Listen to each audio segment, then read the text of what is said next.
বন্ধুরা, কিছু কিছু সিনেমা থাকে যেগুলো আপনাকে হাসায়, কিছু সিনেমা আপনাকে কাঁদায়, আর কিছু সিনেমা এমন হয় যা বহুদিন পর্যন্ত আপনার মনে গেঁথে থাকে। সাইয়ারা ঠিক এমনই একটি সিনেমা। মুভির গল্প শুরু করার আগে আপনাদের কাছে একটি রিকোয়েস্ট, প্লিজ ভিডিওটি লাইক এবং শেয়ার করে দিন, এবং আমাদের চ্যানেলে যারা নতুন আছেন তারা অবশ্যই চ্যানেলটি সাবস্ক্রাইব করে আমাদের পাশেই থাকুন।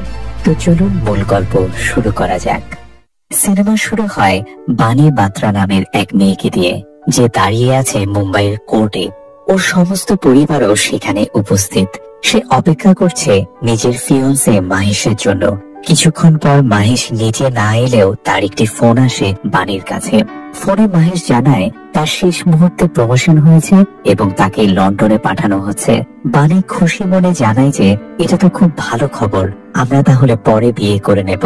কিন্তু তারপরে মাহেশ জানিয়ে দেয় যে সে আরেকজনকে ভালোবাসে, তাই সে এই বিয়ে করতে পারবে না। এটা শুনে বানির মন একেবারে ভেঙে যায়। পরবর্তী কয়েক সপ্তাহ সে অনেক কেঁদেছে। ধীরে ধীরে তার পরিবার তাকে আগের অবস্থায় ফেরানোর চেষ্টা করে, কিন্তু 6 মাস কেটে গেলেও বানি এখনো মাহেশকে ভুলতে পারেনি। এদিকে আমরা জানতে পারি যে বানির লেখালেখির প্রতি ভালোবাসা রয়েছে। কখনো সুন্দর কবিতা লেখে, আবার কখনো জীবনের ছোট ছোট মুহূর্তগুলো তুলে ধরে তার লেখায়। কিন্তু গত 6 মাস ধরে সে কিছুই লিখেনি। তাই সে একটা জার্নালিজমের চাকরির ইন্টারভিউ দিতে যায়।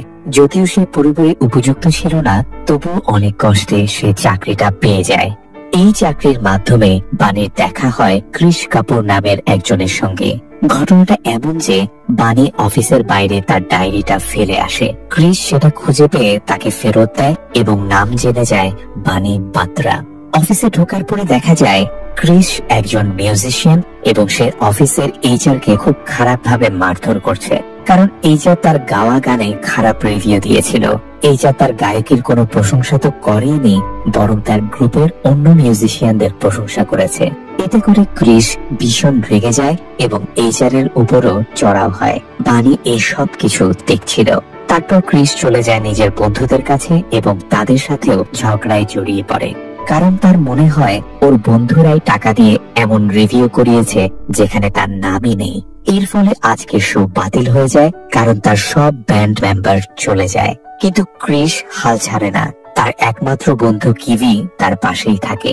ক্রিশ একা গিটার হাতে স্টেজে ওঠে এবং একটা চমৎকার গান গায়, যার মাধ্যমে বোঝা যায় যে সে একজন সত্যিকারের প্রতিভাবান গায়ক।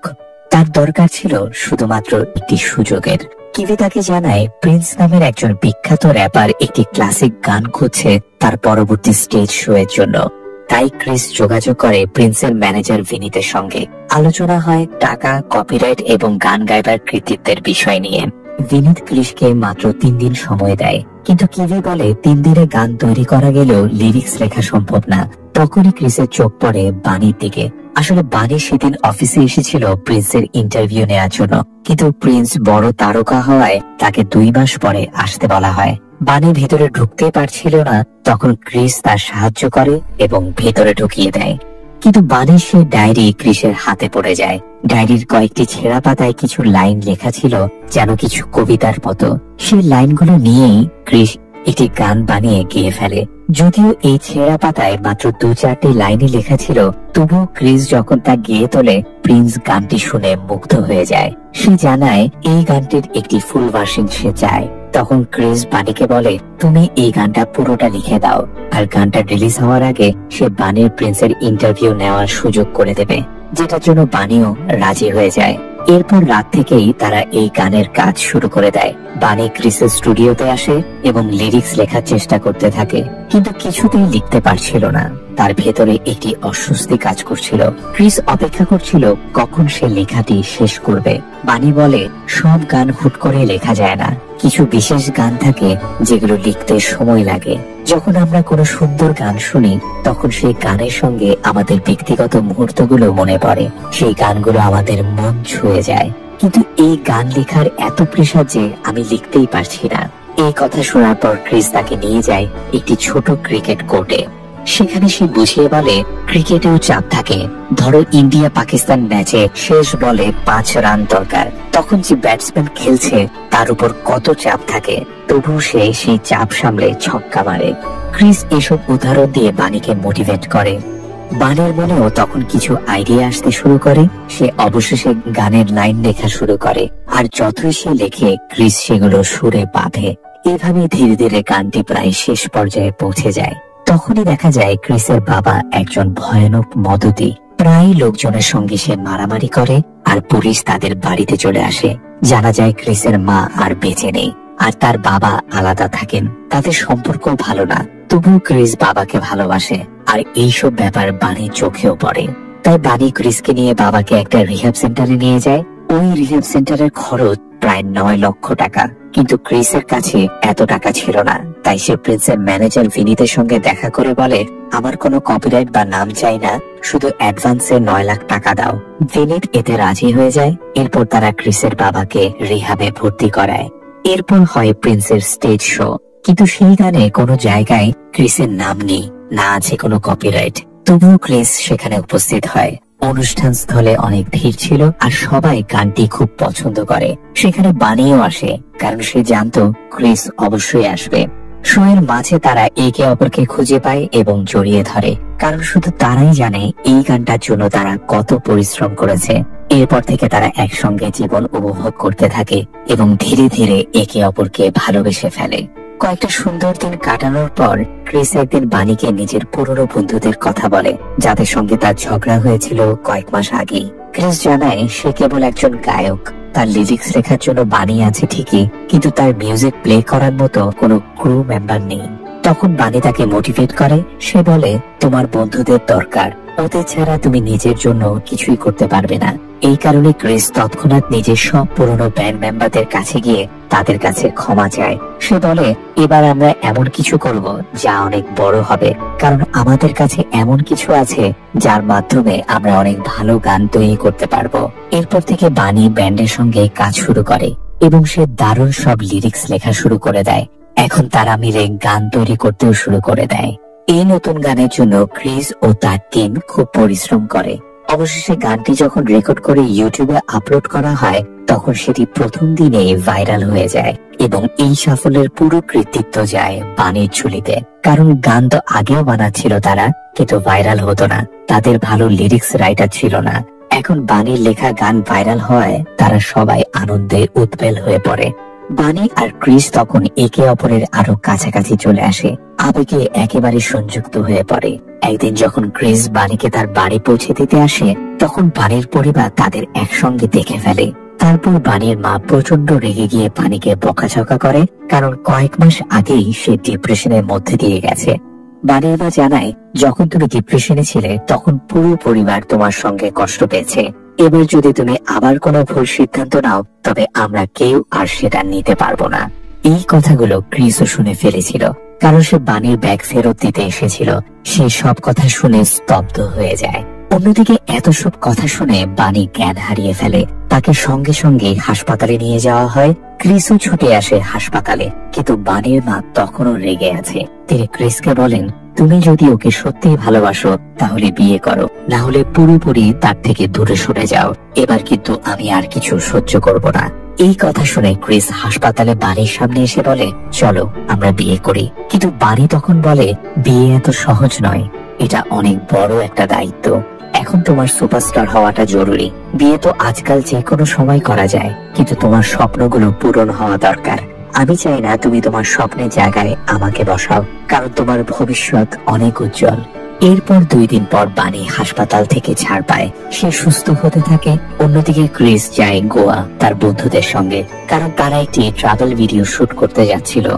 গোয়ায় গিয়ে তারা দেখে যে তাদের ভিডিও ভাইরাল হয়ে গেছে, চারদিক থেকে মানুষ তাদের ঘিরে ফেলেছে, অর্থাৎ ক্রিস এখন সত্যিকারের সুপারস্টার হয়ে গেছে। এদিকে হাসপাতাল থেকে ছাড়া পেলেও বানিকে আবার কিছু টেস্টের জন্য ডাকা হয়। তখন টেস্ট রিপোর্ট থেকে জানা যায় বানির অ্যালজাইমার হয়েছে। ধীরে ধীরে সে সবকিছু ভুলে যাচ্ছে। বানি নিজেও লক্ষ্য করছিল সে ভুলে যাচ্ছে অনেক কিছু, কিন্তু সে জানতো না এটা অ্যালজাইমারের লক্ষণ। আর এই রোগের কোনো চিকিৎসাও নেই। ডাক্তার তাকে বলে এখন থেকে তোমাকে খুব সাবধানে থাকতে হবে, প্রথমেই পরিবারকে বলতে হবে। কিন্তু এই কথা শুনে বানি পুরোপুরি ভেঙে পড়ে। ঠিক তখনই ক্রিস এসে উপস্থিত হয়। সে বানিকে জানায়, আমি এখন সুপারস্টার, গোয়ার মানুষ আমাকে অনেক ভালোবাসা দিয়েছে। বানি চায় তাকে অ্যালজাইমারের কথা বলতে, কিন্তু ক্রিসের এই খুশি দেখে সে কিছুই বলতে পারে না। পরদিন বানি অফিসে জয়েন করে, কিন্তু মাথার মধ্যে শুধু একটা কথাই ঘুরতে থাকে, অ্যালজাইমার। অফিসে সে মহেশকে দেখতে পায়। মহেশকে দেখে তার পুরনো সব স্মৃতি ফিরে আসে, কিন্তু সে কিছুই বলে না। এরপর সে ক্রিসের কাছে যায়, আর ক্রিস জানায়, আমার এখন দিল্লিতে একটা কনসার্ট করতে হবে বন্ধুদের সঙ্গে, এটা আমাদের জীবনের সবচেয়ে বড় সুযোগ। কিন্তু এখানেও বানি এখনো কিছুই বলেনি ক্রিসকে তার রোগ সম্পর্কে। বানি জানতো যদি সে এখন ক্রিসকে সবকিছু জানিয়ে দেয় তাহলে সে কখনোই এই কনসার্ট করতে রাজি হবে না। এই অবস্থায় ক্রিস বেরিয়ে পড়ে এয়ারপোর্টের দিকে, আর বানি চলে যায় তার অফিসের একটা পার্টিতে। কিন্তু সেই পার্টিতে গিয়ে আবার দেখা হয় তার মহেশের সঙ্গে, আর মহেশকে দেখেই যেন বানির সব পুরনো স্মৃতি ফিরে আসে। সে যেন আবার চলে যায় সেই সময় যখন তাদের বিয়ে হতে যাচ্ছিল। সেই মুহূর্তে বানি মহেশকে বলছিল, আমরা দুজনেই তো বিয়ে করব, তাই না? কিন্তু মহেশের মনে তখন অন্য খেলা চলছিল। সে চাইছিল বানির সুযোগ নিয়ে কিছু করতে, কিন্তু আজ পরিস্থিতি একটু অন্যরকম। মহেশের স্ত্রীও পার্টিতে উপস্থিত ছিল। তবুও বানি তখন মহেশের সামনে ভেঙে পড়ে, কাকুতি মিনতি করতে থাকে। তখনই মহেশ রেগে গিয়ে তাকে চিৎকার করে ধমক দেয় আর পার্টি থেকে বের করে দেয়। বানি তার ব্যাগটাও পার্টিতে ভুলে ফেলে রেখে আসে। ফলে তখন ক্রিস তাকে ফোন করে, তখন সেটা রিসিভ করে একজন সিকিউরিটি গার্ড। সেই গার্ড পুরো ঘটনা ক্রিসকে জানিয়ে দেয়। এই খবর শুনে ক্রিস নিজের ফ্লাইট মিস করে সোজা ছুটে যায় সেই পার্টি ভ্যানের দিকে। সেখানে গিয়ে বানির ফেলে যাওয়া ব্যাগটি তুলে নেয়, আর তখনই তার চোখে পড়ে ব্যাগে থাকা অ্যালজাইমারের রিপোর্ট। সব জেনে ফেলে সে এখন বুঝতে পারে বানির আচরণ কেন এমন ছিল। এরপর সে দেখা করতে যায় সরাসরি বানির সঙ্গে। বানি তাকে বলে, তুমি সবকিছু জেনে গেছো, তাই আমার মনে হয় আমাদের আর একসঙ্গে থাকা উচিত নয়। কিন্তু ক্রিস বলে, তুমি মনে রাখো বা না রাখো, আমি সব সময় তোমার পাশে থাকবো, আমি ভালোবাসি তোমাকে। এদিকে বানির পরিবারও জানতো এখন সবকিছু। তারা আবার ডাক্তারের কাছে যায়। ডাক্তার বলে, এখন থেকে ওকে একটা স্ট্রিক্ট রুটিন মেনে চলতে হবে, আর থাকতে হবে একটা শান্ত পরিবেশে, যেমন পাহাড়ের কোলে বা সমুদ্রের ধারে। এই পরিবেশ ওর জন্য একটা থেরাপি হবে। এই কথা শুনে ক্রিস সিদ্ধান্ত নেয় সে বানিকে সমুদ্রের ধারে নিয়ে যাবে। তারা চলে যায় আলিবাগে আর থাকতে শুরু করে সমুদ্রের পাড়ে। ওখানে তারা দুজন মিলে অনেক আনন্দ করে, অনেক স্মরণীয় মুহূর্ত কাটায়। দুজনে তখন একে অপরকে গভীরভাবে ভালোবাসতে শুরু করে। কিন্তু সময়ের সঙ্গে সঙ্গে বানি ধীরে ধীরে সব ভুলতে শুরু করে। তবুও ক্রিসের কোনো রকম আপত্তি ছিল না। সে জানতো ভালোবাসা মানেই পাশে থাকা, স্মৃতি থাকুক আর না থাকুক। এদিকে ক্রিস দিল্লিতে কনসার্ট করতে পারেনি, কিন্তু তার বন্ধুরা সেই কনসার্ট করে এবং সেটা বিশাল সাকসেসফুল হয়। এরপর আবার মুম্বাইয়ে এক নতুন কনসার্টের আয়োজন হয়। এবার বানি চায় ক্রিসও অংশ নিক। বানি খুবই খুশি ছিল। সে হাসি মুখে বলে, আমি তোমার স্টেজের একদম সামনে থাকবো, কেউ হাততালি দিক আর না দিক, কেউ তোমার নাম চিৎকার করুক বা না করুক, আমি ঠিকই করব। সব প্রস্তুতি সম্পূর্ণ। কনসার্ট শুরু হয় আর ক্রিস স্টেজে উঠে গান গাইতে। ঠিক তখনই ঘটে সবচেয়ে অপ্রত্যাশিত ঘটনা। মহেশ আবার হাজির হয় সেই কনসার্টে। জানা যায় এই কনসার্টের স্পন্সরই ছিল মহেশ। বানি যখন তাকে দেখে সে আবার পুরনো স্মৃতিতে হারিয়ে যায়। সব ভুলে গিয়ে মহেশকে বলে, আমাকে কখনো ছেড়ে যেও না, আমি সব সময় তোমার সঙ্গে থাকতে চাই। তারা তখন একা এক ঘরে ছিল। মহেশ এবার সত্যি বানির সুযোগ নিতে চায়, কিন্তু ঠিক সেই মুহূর্তে ক্রিস সেখানে পৌঁছে যায়। মহেশ বলে, সে তোমার সঙ্গে থাকতে চায় না, ও এখন আমার সঙ্গে থাকতে চায়, দূরে সরে যাও। কিন্তু ক্রিস জানতো এটা ওর অসুস্থতারই একটি প্রতিক্রিয়া। তাই সে রাগে মহেশকে ভয়ঙ্কর ভাবে মারতে শুরু করে। সে জানতো মহেশ ওর ভালোবাসার মানুষটার দুঃসময় দেখে সুযোগ নিতে যাচ্ছে। তখনই পেছন থেকে বানি হাতে ছুরি নিয়ে আসে। সে বলে, মহেশের গায়ে যদি তুমি আর একবার হাত তোলো তাহলে আমি তোমাকে ছুরি মারবো। ক্রিস ভয় পায় না। সে ধীরে ধীরে বানির দিকে এগিয়ে আসে, আর সেই মুহূর্তে বানি ছুরি বসিয়ে দেয় ক্রিসের হাতে। তবুও ক্রিস পিছু হাঁটে না। সে শুধু তাকে আলিঙ্গন করে বসে থাকে। বানি অজ্ঞান হয়ে যায়। পরের দিন যখন বানির ঘুম ভাঙে, সে কিছুই মনে রাখতে পারে না। সে ভাবে আজই কনসার্ট। সে বলে, আজ তো তোমার কনসার্ট, তাই না? ক্রিস হাসে। সে বলে, কনসার্ট তো গতকাল হয়ে গেছে, তুমি খুব খুশি ছিলে কালকে।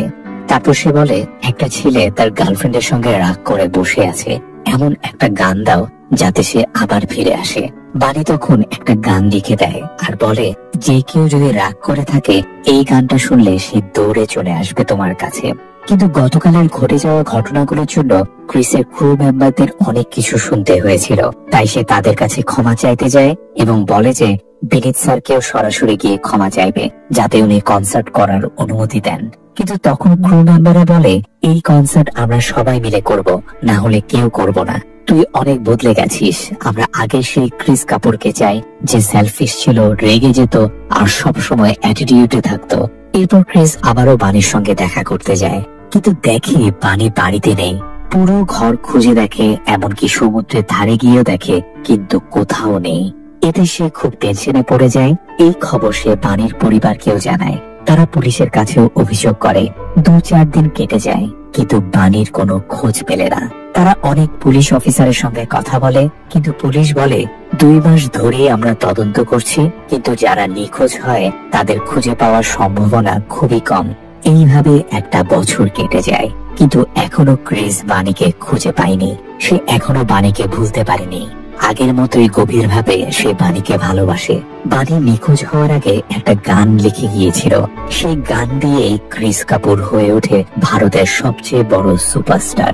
কারণ বানি বলেছিল, এই গান যেই শুনবে সেই ছুটে চলে আসবে। সেই বিশ্বাসে ক্রিস বারবার সেই গান গাইতো, এই ভেবে যে একদিন বানি ফিরে আসবে। এমন সময় তারা লন্ডনে একটা কনসার্ট করার সুযোগ পায়। তাদের টিম এখন সফল, জনপ্রিয়। সেখানে কেভি ক্রিসের গানে বানানো রিলস দেখতে থাকে। এক ভিডিওতে সে দেখতে পায় বানির চোখ। ক্রিস সব ফেলে ছুটে যায় মানালি, সেই জায়গায় যেখানে ভিডিওটি তোলা হয়েছিল। সেখানে সে জানতে পারে বানি এক মহিলা হোস্টেলে থাকতো। সেখানকার কর্মীরা বলে, সে সারাদিন শুধু আপনার কথাই বলতো। বানির রুমে ছিল ক্রিসের ছবি, পোস্টার, নিউজ পেপার কাটিং, সবই। বানি একটি চিঠি লিখে রেখে গিয়েছিল, ক্রিস, তুমি এই চিঠিটা কোনোদিনই যেন না পাও, কারণ তুমি যদি এখন এটা পড়ছো, তার মানে তুমি সব ফেলে আমার পেছনে এসেছো, যা আমি চাইনি। এখান থেকেই জানা যায় বানি সেই কনসার্টের দিনের ভিডিও দেখে বুঝে গিয়েছিল সে কি ভুল করেছিল, কিভাবে সে ক্রিসকে কষ্ট দিয়েছিল। তাই সে সবাইকে ছেড়ে দূরে চলে গিয়েছিল। অবশেষে ক্রিস আবার খুঁজে পায় বানিকে, কিন্তু বানি কিছুই মনে করতে পারছিল না। সে জিজ্ঞাসা করে, আপনি কে?